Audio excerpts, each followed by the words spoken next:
주의 말씀이 계시니라. 이 말씀이 하나님과 함께 계셨으니 이 말씀은 곧 하나님이시니라. 그가 태초에 하나님과 함께 계셨고 만물이 그로 말미암아 지은 바 되었으니 지은 것이 하나도 그가 없이 된 것이 없느니라. 그 안에 생명이 있었으니 이 생명은 사람들의 빛이라. 빛이 어둠에 비치되 어둠이 깨닫지 못하더라. 아멘. 할렐루야.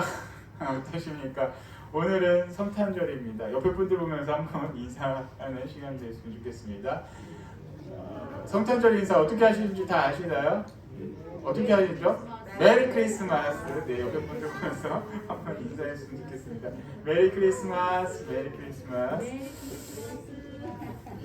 예수님이 이 땅에 오신 게 어떻게 실감이 나시나요?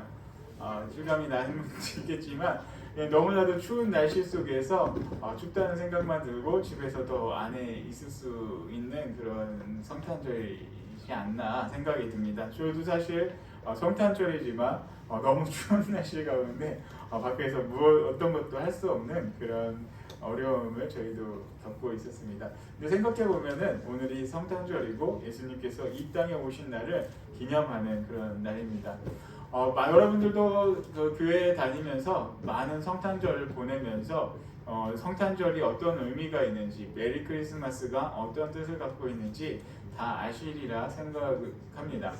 메리 크리스마스는 뭐 우리가 흔히 하는 인사대로 예수님이 태어난 것을 기뻐합시다. 그런 그런 의미를 갖고 있죠. 그래서 메리 크리스마스 하고 인사를 하면서 예수님이 태어난 것을 함께 기쁨을 나누는 그런 날이 바로 오늘 성탄절입니다. 그런데 한 가지 또 여러분들에게 물어보고 싶은 게 있는데 성탄절이 예수님이 태어난 날이 맞을까요? 맞을까요? 어떠세요? 예수님이 태어난 날이 12월 25일이 맞을까요? 아니에요? 맞아요? 아니에요?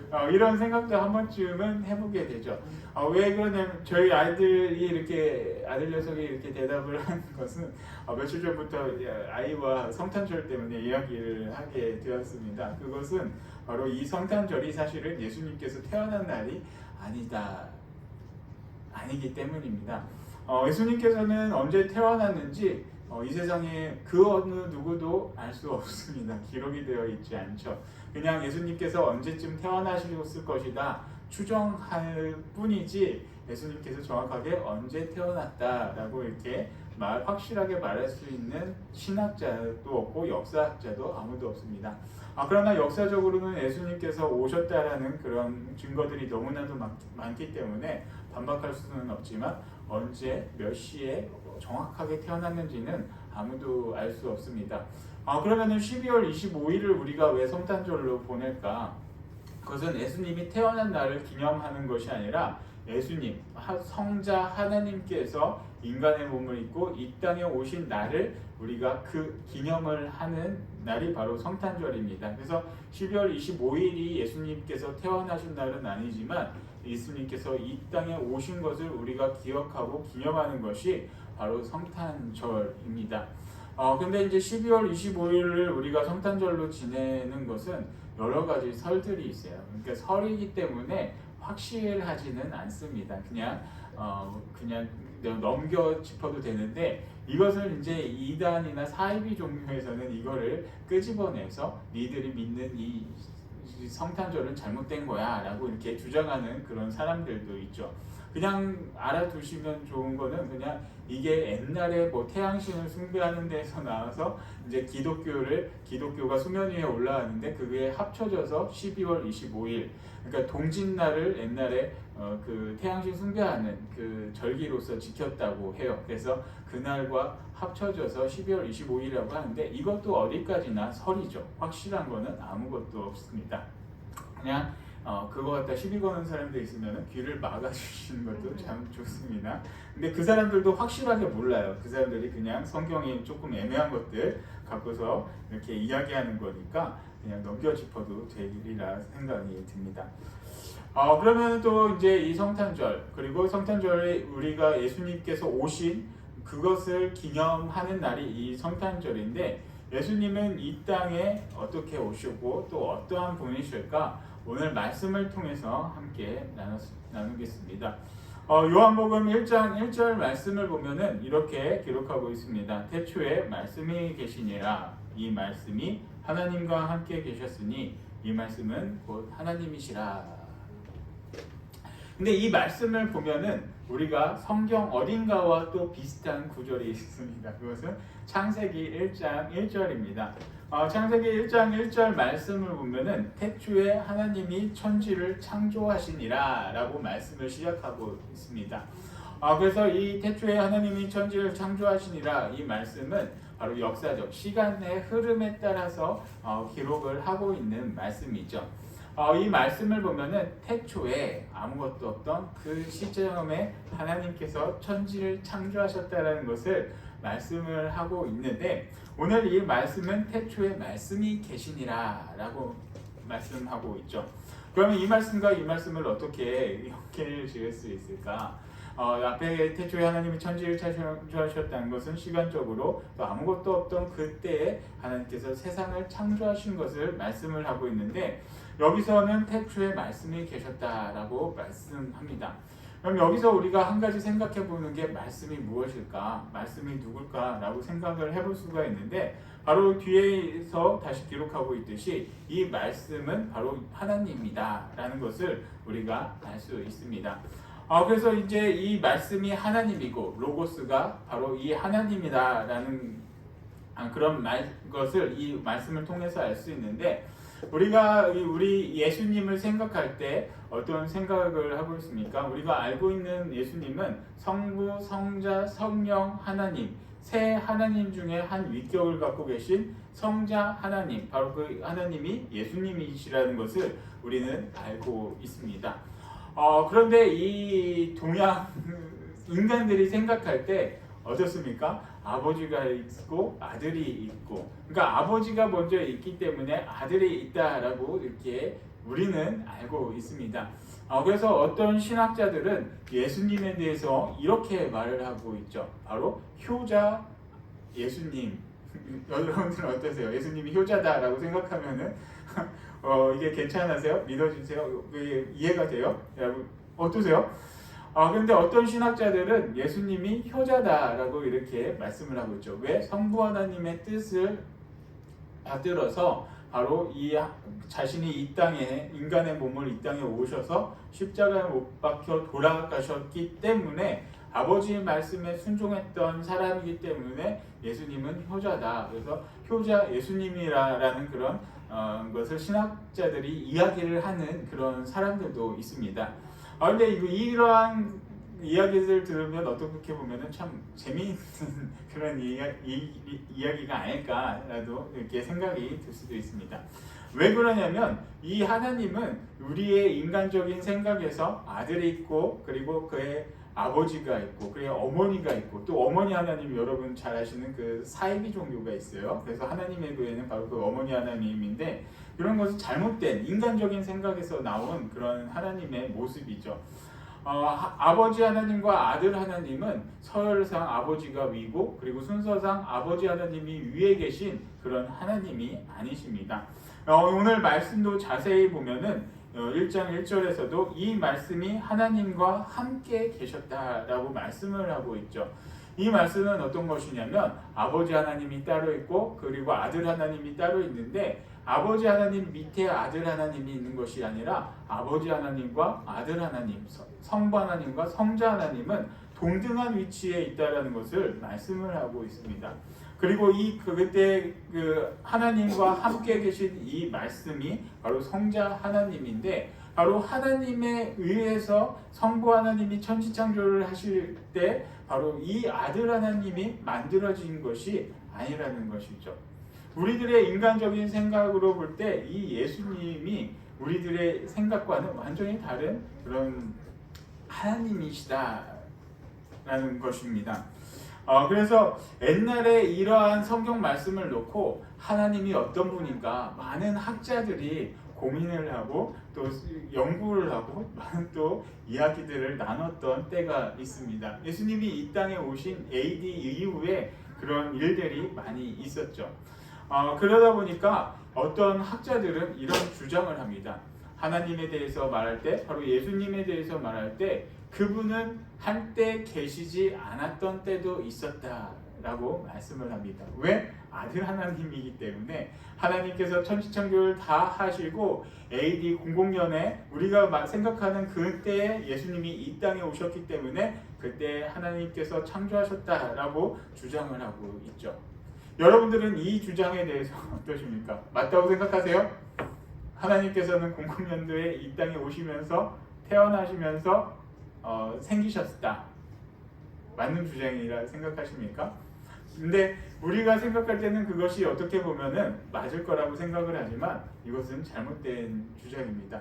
그래서 그러한 주장을 했던 학자들이 바로 아리우스파라는 그런 사람들이 있었죠. 근데 제가 이것을 왜 얘기할까? 신학적으로 참 복잡한 그런 건데 제가 이것을 얘기하는 것은 중요하기 때문에 이야기를 합니다.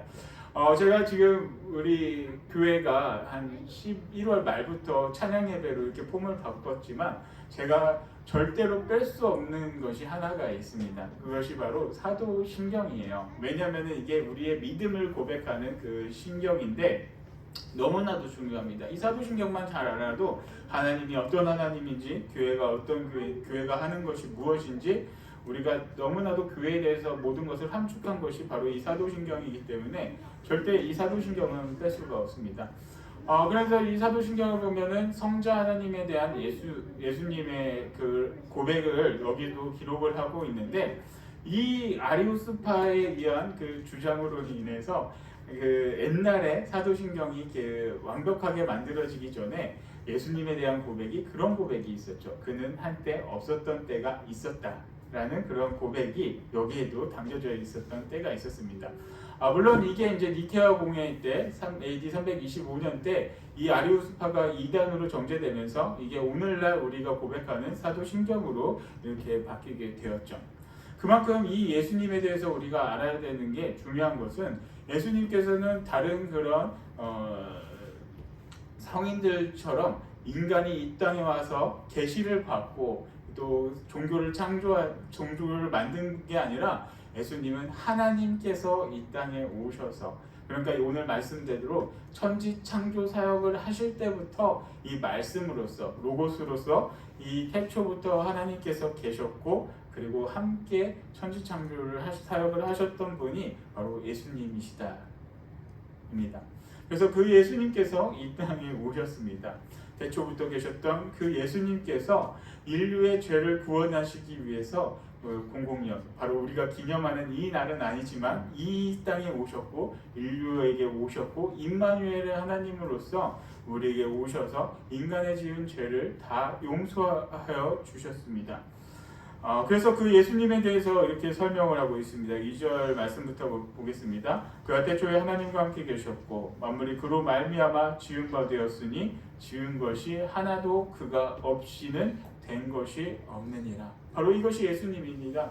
이 땅을 창조하실 때부터 계셨고 그리고 AD 00년도에 이 땅에 오신 그 예수님, 그분은 태초부터 오늘까지 그리고 이 세상이 끝날 때까지 영원하신 분이 바로 오늘 이 땅에 오신 바로 그 예수님입니다. 그럼 이 예수님은 어떻게 오셨을까?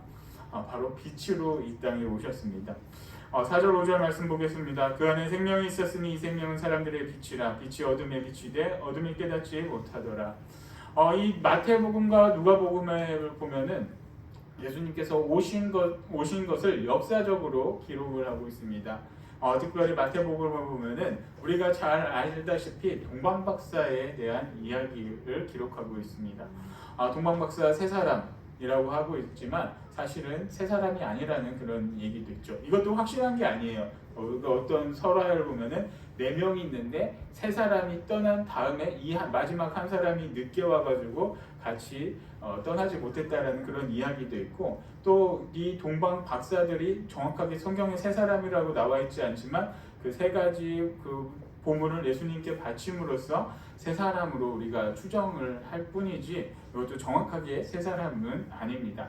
그런데 이 동방 박사들이 예수님께 왕께 경배하기 위해서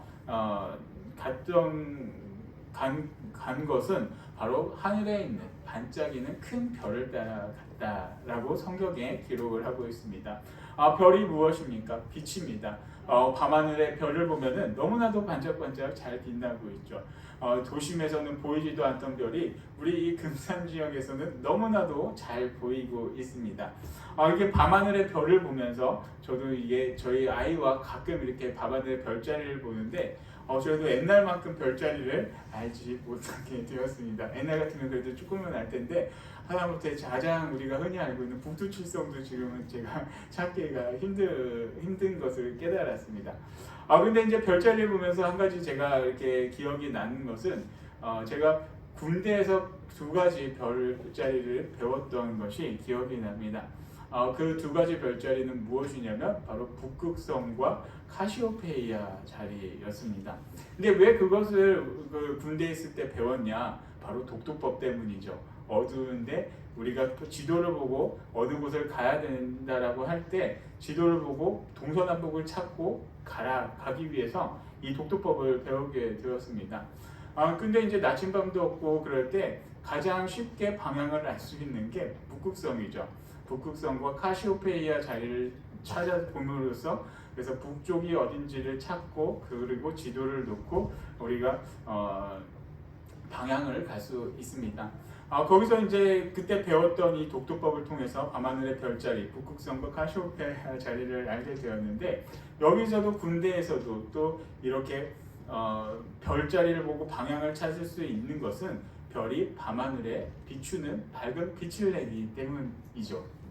여러분들 밤하늘의 별을 보면서 깜깜한 아무것도 없을 때 우리 눈에는 아무것도 보이지 않지만 밤하늘에 빛나는 별을 통해서 우리가 방향도 알 수 있고 밤하늘의 달빛을 통해서 우리가 깜깜한 밤에 모든 것 이런 사물들을 찾아볼 수 있습니다. 빛은 어둠을 밝힙니다. 어둠은 빛을 가릴 수 없습니다. 그처럼 예수님께서는 이 땅에 빛으로 오셨습니다. 아무리 어두운 곳이라고 하더라도 예수님이 계신 곳엔 빛이 있을 수밖에 없습니다. 우리의 인류의 까마득한 삶 속에서도 바로 예수님께서 이 땅에 오시고 우리가 그 예수님을 만난다라고 하면은 우리의 어두운 심령 속에서도 우리 마음이 환하게 빛을 볼 수가 있습니다. 그러기 위해서 예수님께서는 우리에게 빛을 보고 또 하나님께로 갈 수 있는 길을 안내해 주시기 위해 이 땅에 오셨습니다. 사랑하는 성도 여러분, 여러분들에게 이 예수님의 빛이 있기를 바랍니다. 이 예수님의 빛을 여러분들이 보물고 또 그 빛을 참고 예수님과 함께함으로써 여러분들의 심령 가운데 정말 하나님께서 인도하심을 여러분들이 따라가기를 바랍니다. 그래서 그렇게 하나님의 인도하심을 따라감으로써 이 땅에 정말 어둠밖에 없는 그리고 이 두려움밖에 없는 이 세상 속에서 정말 참 빛이신 하나님을 깨닫고 그리고 여러분들이 이 세상 살아감으로써 정말 모든 것에서 자유함을 얻을 수 있는 그런 은혜가 예수님을 통해 여러분들에게 있기를 바랍니다. 그리고 이 성탄으로 오신 이 예수님이 여러분들의 있기를 축복합니다.